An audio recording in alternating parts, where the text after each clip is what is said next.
एक संबंध महाराष्ट्रासाठी एक काळा दिवस होता असं मी समजेन. अजितदादांच्या वरती अचानक काळानं झुळक घातली आणि दादा आमच्यातून निघून गेले. सातत्यानं 6 वेळा उपमुख्यमंत्री म्हणून महाराष्ट्रामधून काम केले आणि महाराष्ट्राची सेवा केलेली आहे अजितदादा. त्या जाण्यानं अख्खा महाराष्ट्रामध्ये हळहळ चालली आहे.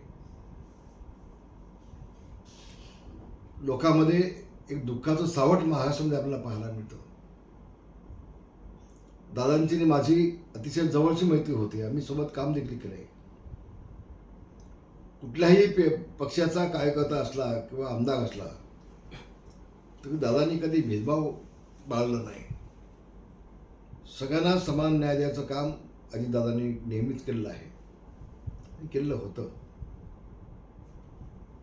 दादा एक स्पष्ट वक्ता होता. ओठात एक आणि पोठात एक अशी भूमिका दादांची कदापि नव्हती, कधीच नव्हती. आणि म्हणून महाराष्ट्रामध्ये एक शोककळा पसरलेली आहे. दादांच्या जाण्यानं जी महाराष्ट्रामध्ये विकासाची पोकळी निर्माण झालेली आहे ती कधीही न भरून निघणारी पोकळी आहे. मी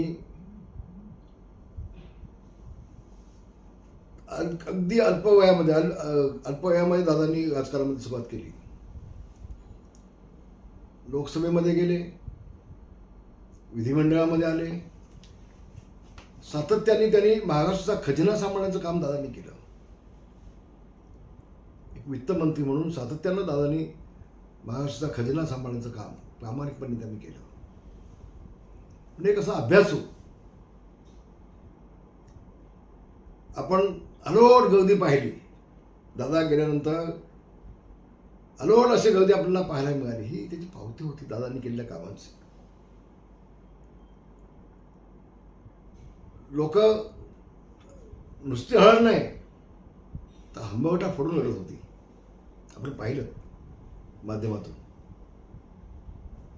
म्हणून दादांसारखा एक कर्तबगार माणूस ज्याचा प्रशासनावरती चांगला वचक होता असे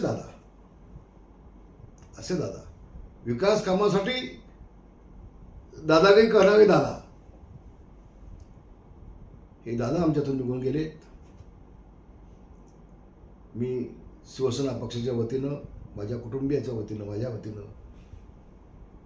त्यांना भावपूर्ण श्रद्धांजली वाहतो. आणि महाराष्ट्र हा दादांना कदापि विसरणार नाही अशी अपेक्षा व्यक्त करतो. जय हिंद.